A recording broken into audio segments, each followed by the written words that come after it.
Lady bird ക്രിയേഷൻസിലേക്ക് എല്ലാവർക്കും സ്വാഗതം. ബിരിയാണിക്കും vegetable റൈസിനും ചപ്പാത്തിയുടെയൊക്കെ കൂടെ ബെസ്റ്റ് കോമ്പിനേഷനായ ഒരു ബ്രിഞ്ചാൾ കറിയാണ് നമ്മളിന്ന് തയ്യാറാക്കുന്നത്. അപ്പോൾ ആദ്യമായി ചാനൽ കാണുന്നവർ ദയവായി ഒന്ന് സബ്സ്ക്രൈബ് ചെയ്യണേ.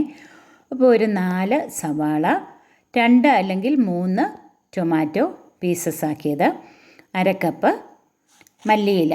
ഇനി ടൊമാറ്റോയും ഓണിയനും ഒന്ന് പേസ്റ്റാക്കി വെക്കണം. മിക്സിയുടെ ചെറിയ ബൗളിലിട്ട് നന്നായിട്ട് അരച്ച് വയ്ക്കണം. 5 ചെറിയ ബ്രിഞ്ചാളാണ് നമ്മൾ എടുത്തിരിക്കുന്നത്. കത്തിരിക്ക നന്നായിട്ടൊന്ന് പിളർന്ന് അറ്റം വിട്ടു പോകാതെ 5 മിനിറ്റ് വെള്ളത്തിലിട്ട് വെക്കണം. ഇനി ഒരു പാൻ അടുപ്പിൽ വെച്ച് അതിൽ 2-3 ടേബിൾ സ്പൂൺ എണ്ണ ചൂടാകുമ്പോൾ 1 ടീസ്പൂൺ കടുക് ചേർത്ത് പൊട്ടിക്കഴിയുമ്പോൾ നമ്മൾ അരച്ച് വെച്ചിരിക്കുന്ന സവാള പേസ്റ്റ് അതിലേക്ക് ചേർക്കാം. ജിഞ്ചർ ഗാർലിക് പേസ്റ്റ് ഓരോ ടേബിൾ സ്പൂൺ വീതം ചേർത്ത് നന്നായിട്ട് ഇതിലെ വെള്ളമയം മാറുന്നത് പോലെ ഒന്ന് വഴറ്റി എടുക്കാം. ഇപ്പോൾ വെള്ളമയമൊക്കെ നന്നായിട്ടൊന്ന് മാറി വന്നിട്ടുണ്ട്. ഇനി നമ്മൾ അരച്ച് വെച്ചിരിക്കുന്ന ടൊമാറ്റോ അതിലേക്ക് ചേർത്ത് കൊടുക്കാം.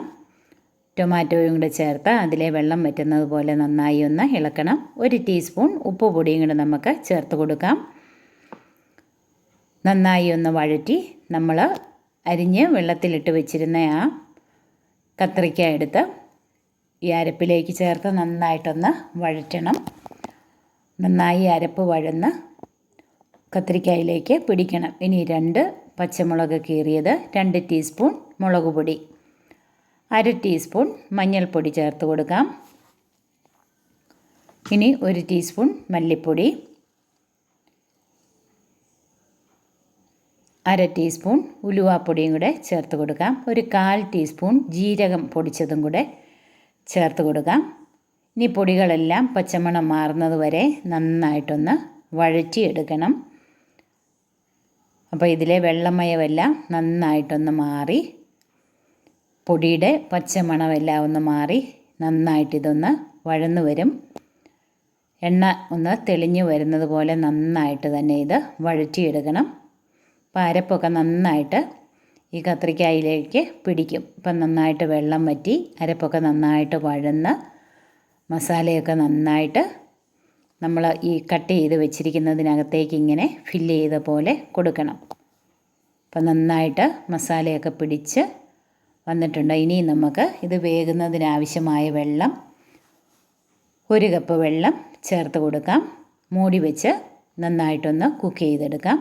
അപ്പം നന്നായിട്ട് തിളച്ച് വന്നിട്ടുണ്ട്. അപ്പോൾ ഇതിലേക്ക് ഒരു നെല്ലിക്ക വലിപ്പത്തിലുള്ള പുളി 1/2 കപ്പ് വെള്ളത്തിൽ പിഴിഞ്ഞ് എടുത്തത് ചേർത്ത് കൊടുക്കാം. പുളിവെള്ളവും കൂടി ചേർത്ത് നന്നായിട്ടൊന്ന് ഇളക്കി കൊടുക്കാം. മൂടി വെച്ച് നന്നായിട്ടൊന്ന് വേവിച്ചെടുക്കാം. അപ്പോൾ നന്നായിട്ടിത് വെന്ത് വന്നിട്ടുണ്ട്. അല്പം കൂടി ഒന്ന് ചാറൊക്കെ ഒന്ന് കുറുകി വരണം. ഇനി നന്നായിട്ട് കുറുകി വരുമ്പോഴത്തേക്ക് നമ്മൾ അരിഞ്ഞു വെച്ചിരിക്കുന്ന മല്ലിയില ഇതിലേക്ക് ചേർക്കാം. തമിഴ്നാട്ടിലൊക്കെ ബിരിയാണിയുടെ കൂടെ ഈ ഒരു കറിയാണ് റെസ്റ്റോറൻറ്റിലൊക്കെ കിട്ടുന്നത്. നല്ലൊരു കോമ്പിനേഷനാണ്. ബിരിയാണിയുടെ കൂടെയും ചോറിനും ചപ്പാത്തിക്കും ഒക്കെ ബെസ്റ്റാണ് ഈ കറി. അപ്പോൾ ഇങ്ങനെ നിങ്ങൾ ട്രൈ ചെയ്തിട്ടില്ലെങ്കിൽ ഇങ്ങനെ ഒന്ന് ട്രൈ ചെയ്ത് നോക്കണം. നിങ്ങൾക്ക് തീർച്ചയായും ഇഷ്ടപ്പെടുന്ന ഒരു നല്ല റെസിപ്പിയാണിത്. അപ്പോൾ ഇനിയും പുതുരുചികളുമായി നിങ്ങൾക്ക് വീണ്ടും കാണാം.